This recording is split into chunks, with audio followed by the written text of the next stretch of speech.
I am Emily Ornelas from Benicia High School, and I will be reading Mark chapter 6, verses 30 through 44.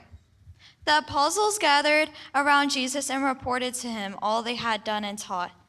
Then, because so many people were coming and going that they did not even have a chance to eat, he said to them, "Come with me, buy yourselves to a quiet place, and get some rest." So they went away by themselves in a boat to a solitary place. But many who saw them leaving recognized them and ran on foot from all the towns and got there ahead of them. When Jesus landed and saw a large crowd, he had compassion on them because they were like sheep without a shepherd. So he began teaching them many things. By this time, it was late in the day, so his disciples came to him. "This is a remote place," they said, "and it's already very late. Send the people away so that they can go to the surrounding countryside and villages and buy themselves something to eat." But he answered, "You give them something to eat?" They said to him, "They would take more than half a year's wages. Are we to go and spend that much on bread and give it to them to eat?" "How many loaves do you have?" he asked. "Go and see." When they found out, they said, 5 and 2 fish. Then Jesus directed them to have all the people sit down in groups on the green grass. So they sat down in groups of hundreds and fifties, taking the 5 loaves and the 2 fish, and looking up to heaven, he gave thanks and broke the loaves. Then he gave them to his disciples to distribute to the people. He also divided the 2 fish among them all. They all ate and were satisfied. And the disciples picked up 12 basketfuls of broken pieces of bread and fish. The number of men who had eaten was 5,000. This is the word of the Lord. Thanks be to God. Thank you. Well, good to see you again. We are going through the Gospel of Mark, it's found in the New Testament. If you're newer with us, and we teach the Bible here verse by verse, and so you're landing on a really fun story. This is a fairly well-known story for a lot of people. And if you think this week is good, next week is going to be a doozy. I'm telling you, it's one of the craziest stories, and I'm really excited about that one. But here's what just happened to kind of catch you up. Last week, we saw for the first time the disciples, this is this small group of people that have been around Jesus, were sent off in pairs and given authority. And then we saw this other crazy story that jumped in the midst of this, where you saw another person, King Herod, who had authority and the ways those two used it based on insecurity and kind of what had taken place. And so now they're just coming back. And there's something about coming back from something really intense that hits different than you expect, right? Like, you know the feeling. Like, you just poured yourself into something meaningful. Maybe it was a retreat, a mission trip. Maybe it was a hard season at work, a relationship that required everything from you, or just a week where maybe you showed up for people more than you thought you could. And you're tired, but like, it's a good tired, right? That kind that says like, that mattered. And then what happens? You hit a wall. Not because anything went wrong, but because you're empty. And this is where we meet the disciples today in this moment. They've just been sent out. They've been stepping out into authority, and they did this authority, they didn't even fully understand it yet. They've seen things happen through them that they didn't think they were capable of, and they've been in this like deep end of faith. And now they come back to Jesus carrying stories, adrenaline, questions, probably a little bit of like, did that really just happen? And so Mark tells us in verse 30, the apostles returned to Jesus and told him all that they had done and taught. I love that it says all, not just the wins, not just the highlight reels, everything.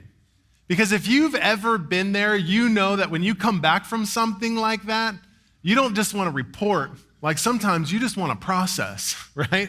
You want it to make sense. You want someone to look at you in the eye and say like, yeah, I see what God's doing in you. Or like, wow, that must have been really hard. And Jesus responds in a way that I think is deeply human and deeply divine at the same time. Verse 31, and he said to them, come away by yourselves to a desolate place and rest a while. So let's just pause there for a second. That is not what I would expect Jesus to say if I'm being honest in this moment. Like they just got momentum. Like people are responding. Like things are actually happening. If this was modern day ministry, we're launching a podcast. We're building a brand. We're starting a conference tour. And they're like, we're riding the wave. And Jesus says, let's step away. Why? Well, Mark tells us. For many were coming and going, and they had no leisure to even eat, right? They were so busy doing the work of God that they didn't even have time to eat. I mean, let that sink in, because some of you know exactly what that feels like. You could be doing meaningful things, good things, God things, and still find yourself completely depleted. And Jesus is not impressed by their exhaustion. He's concerned about it. There's something really important happening here theologically. Rest is not a reward for finishing everything. It's a rhythm built into following Jesus. From the very beginning of Scripture, God creates the world in 6 days and then rests on the seventh, not because he's tired, but because rest is a part of how creation is actually meant to function. And here, Jesus invites his disciples into that same rhythm. Not after they've proven themselves, not after they've earned it.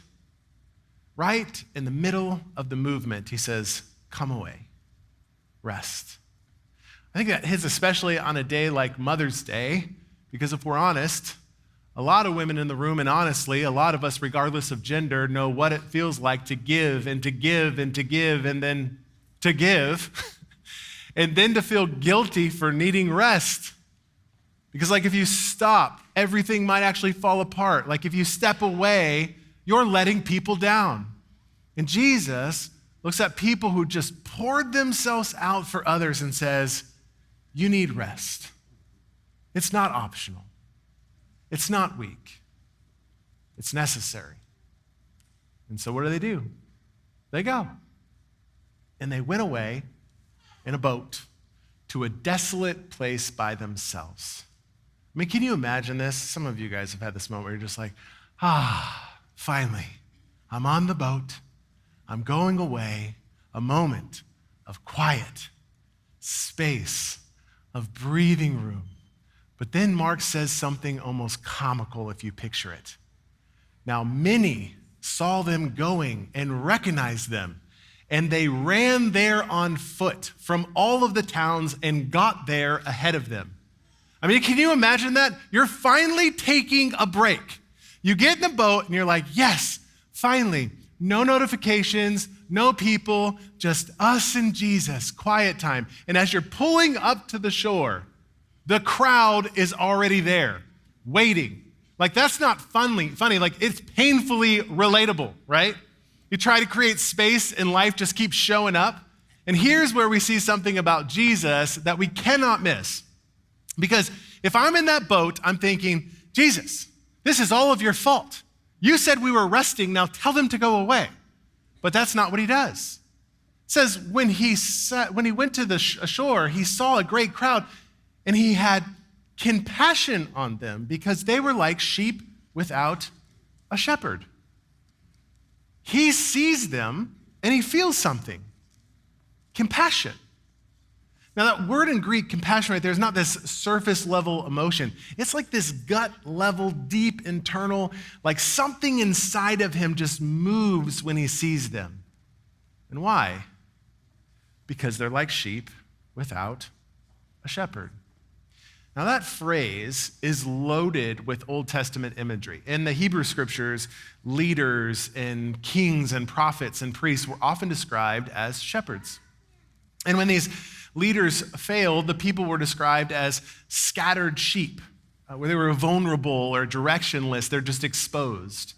So when Jesus looks at this crowd and says they're like sheep without a shepherd, he's making a statement here. He's not just talking about their condition, but about himself, that he is the shepherd that they've been missing.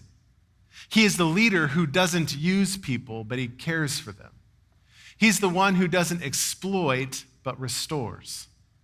And what does he do next? He began to teach them many things. He teaches them. Here's the deal. Because before miracles, before provision, before anything else, they need truth. And this is where we need to slow down, because sometimes we want God to fix our situation without first reshaping our understanding. I'll put it this way, we want provision without formation. But Jesus starts with teaching. He's not just solving problems, he's forming people here. And as the day goes on, then something becomes obvious. It's getting late. What happens? People are hungry. And the disciples, who were supposed to be resting, mind you, start doing what practical, logical people do. They start to assess the situation. Like, we're supposed to be resting. When are we going to rest, right? And so when it grew late, his disciples came to him and said, this is a desolate place. Remember, you said, I'm taking you to a desolate place. Well, desolate has arrived. We're here. And the hour is now late. Send them away. Send them away to go into surrounding countryside and villages and by themselves, take care of themselves. I don't want to take care of them. They can get themselves something to eat, right? And I think right here, we just read this and we're like, this sounds really reasonable, even responsible. They're not being heartless right here. They're being realistic. They're like, it's a desolate place. There's no food. There's no infrastructure. There's no plan right here. So the solution is simple. Send them away. Let them figure it out. We only packed enough for ourselves. And if we're honest, I think that's how a lot of us operate. When something feels too big or too complicated or too outside of our capacity, we default to distance. Like, this isn't mine to handle. Someone else will take care of it. Like, they got to figure it out. But then Jesus responds in a way that completely flips the moment. But he answered them, you give them something to eat. Like, that's not helpful, Jesus. That's overwhelming. That's the kind of response that makes you immediately start calculating, analyzing, spiraling, which is exactly then what they do, right? And they said to him, shall we go and buy 200 denarii worth of bread and give it to them to eat? I mean, like, you understand how snickery this is right here. 200 denarii right here is about 8 months' wages. This is not a small task. They're basically saying, like, Jesus, you're being very unrealistic. I don't like your tone right now. We're supposed to be resting. I am exhausted. We don't have resources for that. We only packed stuff for us, right? Only us. And it was the good food too, right? I don't want to give away the good stuff. Here's what's happening beneath the surface, right? They are looking at the need through the lens of what they have. Jesus is inviting them to look at the need through the lens of who he is. And those, my friends, are not the same things. Because when when your perspective is limited to your resources, everything feels impossible. But when your perspective then shifts to Jesus' authority, things start to open up. And Jesus presses them then a little bit further. Check this out. He said to them, how many loaves do you have? Then he makes them work for it. Go and see. Go on. Figure it out. I love this. He doesn't dismiss their concern right here. He redirects their attention. Go and look what you do have. And this is where it gets uncomfortably personal. Because a lot of us live in the space of what we don't have. Not enough time. Not enough money. Not enough clarity. Not enough influence. Not enough energy. And Jesus asks a different question. What do you have? Not as a trick, but as an invitation. Because what you have in his hands is different than what you have on your own. And so they come back with an answer.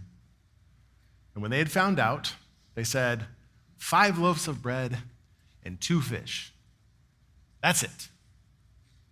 5 loaves, 2 fish for thousands of people. Now, if you're wired practically, you're already checking out right now, right? If you're wired analytically, you're calculating how absurd this is. Like, it's not even worth telling them. You might as well say nothing. And if you're wired relationally, you're feeling bad for the crowd. I told you guys, we don't have enough, right? And lastly, if you're wired for to be action-oriented, you're thinking okay, what's the plan? Here we go. Everyone in the room would have had a different reaction to this. But all of them would have landed in the same exact place. That's not enough. And that's exactly where Jesus does his work, because the miracle doesn't start with abundance, it starts with insufficiency. And then Mark tells us something very intentional. He commanded them all to sit down in groups on the green grass. That detail right there, green grass, matters. Mark doesn't throw in details randomly here. This, my friends, is a quiet echo of Psalm 23. He makes me lie down in green pastures. The sheep imagery continues. Jesus is not just feeding people, he's embodying the role as the shepherd who provides, who leads, who restores. And so he organizes them. They sat down in groups by hundreds and by 50s. So this isn't chaotic. This is intentional. It's structured. It's ordered, because what looks like impossibility to the disciples is about to become provision through Jesus. And by the way, I've sat on this a whole bunch. I've invited our small groups this week to discuss, why do you think they were in groups by hundreds and 50s? Would love your feedback later. I think it's so interesting. But here's the moment everything shifts. And taking the 5 loaves and the 2 fish, he looked up to heaven, he said a blessing, and he broke the loaves, and he gave them to the disciples to set before the people. Now, don't rush past that, because he takes what's not enough, he blesses it, he breaks it, and he gives it. That pattern should feel familiar by now, because it shows up again even later at the Last Supper. And it shows up in the way Jesus works in our lives. He takes, he blesses, he breaks, he gives. And the breaking part, I think, is the part we just don't like the most. But it's often in the breaking that multiplication begins. And notice this. He doesn't hand the food directly to the crowd. He gives it to the disciples, and then the disciples distribute it, which means the miracles move through them. They're actually a part of it. They're holding the bread that shouldn't be enough, and somehow it keeps being enough. I mean, can you imagine the moment reaching into a basket expecting to run out and it doesn't? Walking to the next group of a 50 or 100 and thinking, this is going to be the last of it, right? And it's not. And over again, they experience provision that literally defies their expectations. And Mark says, and they all ate and were satisfied. That means like not barely fed, not rationed, satisfied. That word means filled, like content, complete. Jesus doesn't just meet the needs halfway, he meets them fully. And then there's this detail. And they took up 12 baskets full of broken pieces of the fish. 12 baskets. That's one for each disciple. Don't miss that. The ones who said this isn't enough are now holding leftovers. Personal, tangible evidence that what they thought was insufficient was now more than enough in Jesus' hands. And finally, those who had ate the loaves were 5,000 men, which means really the total number, counting women and children, could have been maybe 10, 15,000 people. And it all started with 5 loaves and 2 fish, and a group of disciples who didn't think it was enough, and a Savior who knew exactly what he was doing. And if you sit in that moment long enough, something starts to shift, not just in the story, but in you. Because what just happened on the hillside wasn't just about food. It was about identity. Come on, it was about trust. It was about what happens when what you bring to Jesus feels painfully small and what he does with it that is impossibly large. And if we're honest, I think that's where a lot of us live. We live in the tension between what we have and what we need. You look at your life and you see 5 loaves and 2 fish. You look at your future and you think, this isn't enough. You look at your calling and you think, I don't have what it takes. You look at your relationships and think, I don't know how to fix this. Different responses, same condition. This isn't enough. But this passage doesn't just show us that Jesus can multiply. It shows us that he actually invites us into the process. Because remember, he didn't ignore the disciples. He involved them. He didn't say, step aside, children, I've got this.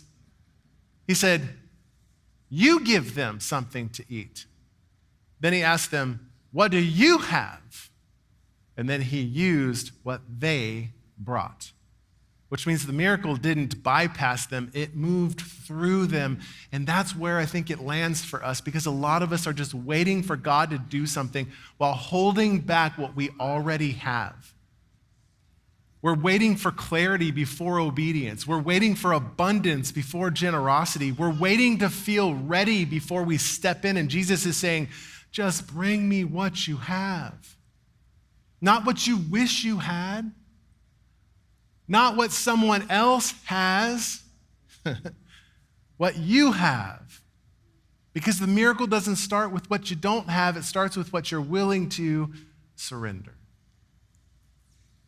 And here's where it gets real. Surrender sounds spiritual until it costs you something, right?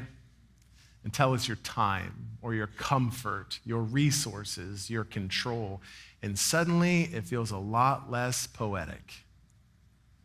A young woman who had just moved to a new city in her early 20s, I remember telling me this story. She didn't know many people yet, and she was trying to figure out her job, her rhythms, like the new pace in a new space, right? One night, she was at the grocery store, tired and overwhelmed, and doing the mental math of her budget in her head, right? You know that feeling where you're adding the things up before you even get to the register. And in the line in front of her was a mom with 2 kids. And the total came up, and the mom started pulling out different cards, clearly just trying to make it work and figure it out, and it wasn't working. And she talked about, like, you could feel the tension, right? The kids are getting restless. The mom's flustered right now. People behind, like, shifting their weight, checking their phones because they're like, ugh, right?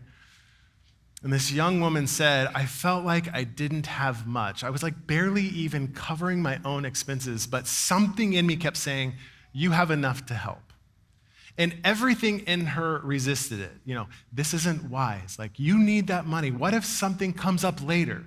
Like all the practical, logical, reasonable thoughts that you and I would have, right? But she stepped forward anyway, and she said, I've got it. She paid for the groceries, walked out of the store thinking, oh, okay, now I'm really trusting God this month. And what she said next stuck with me. She said, it didn't feel like a miracle in the moment, like it felt like a risk. But a few weeks later, unexpected provision came in ways that I couldn't have planned. And more than that, something shifted in me. I stopped seeing what I had as something to protect and started seeing it as something God could use. That, my friends, is the space this passage invites us into. Not reckless living, not ignoring wisdom, but recognizing that what you hold tightly cannot be multiplied.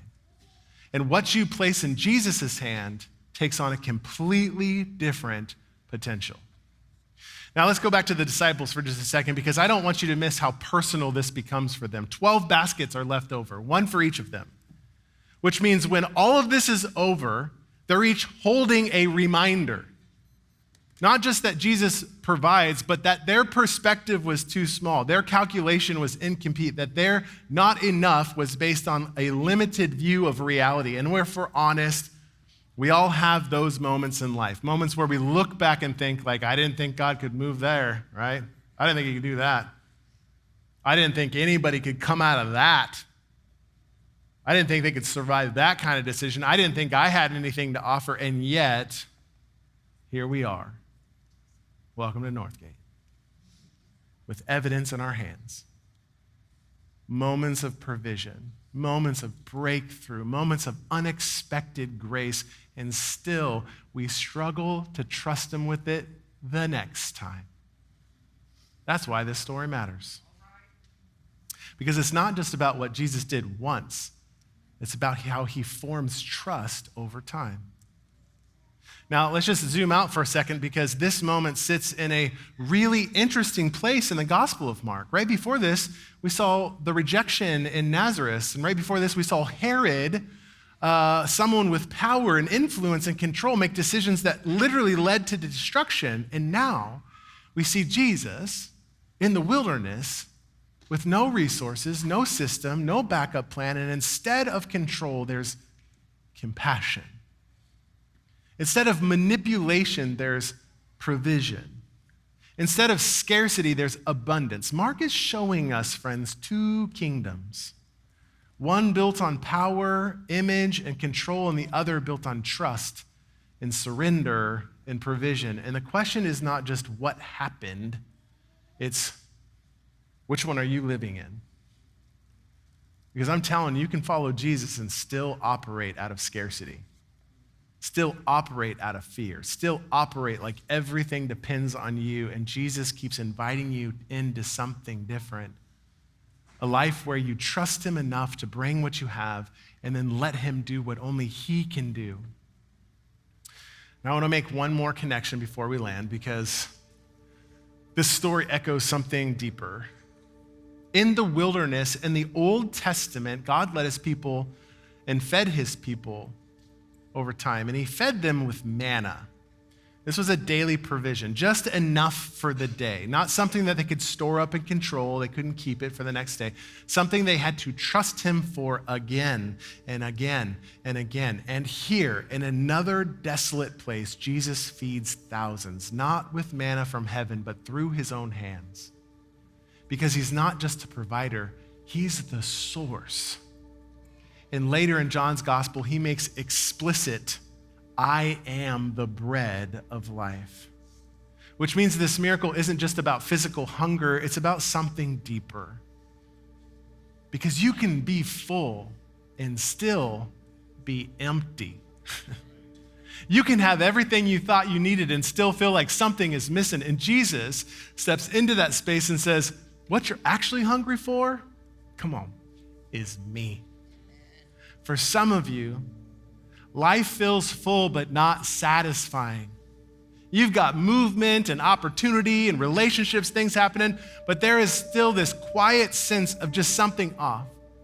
For others, life feels empty, and if you're trying to figure out how to feel it, you're just trying to figure that out with just more success or just more connection, more distraction, more whatever might make the feeling go away. And Jesus doesn't just offer to meet your needs. He offers himself, the bread that satisfies, not temporarily, fully, friends. And maybe that is where this connects in a subtle way to something like Mother's Day. Because if ever you watched someone give themselves over and over again, whether it's a mom, it's a mentor, it's a leader, it's a friend, you know how easy it is to pour out yourself and still feel empty. To meet everyone else's needs and then forget your own, to become the one everyone depends on and then quietly run away. And Jesus, in this moment, is not feeding a crowd. He's reminding his disciples and us that you cannot give what you do not receive. You cannot sustain others if you are not being sustained. And ultimately, the invitation is not just do more, it's trust deeper. Just bring what you have. To release control, to stop measuring everything by your capacity and to start living in response to his. Because here's the truth that this passage leaves us with. The question is not whether what you have is enough. On its own, it's not. I think we figured that out by now. The question is what happens when what you have is placed in the hands of Jesus. Because in his hands, what is small becomes significant.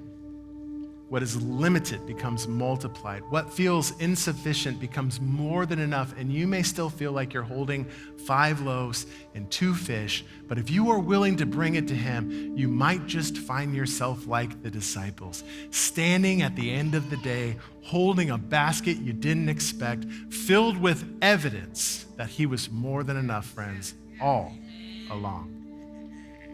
We're going to end the service a little bit different today. I'm just going to let you sit and reflect. We have a special song we're going to sing over you, and you can see the words or just meditate on what the Lord is saying to you in this moment and how you can take something then and reshape it to be relevant in your context today. Amen.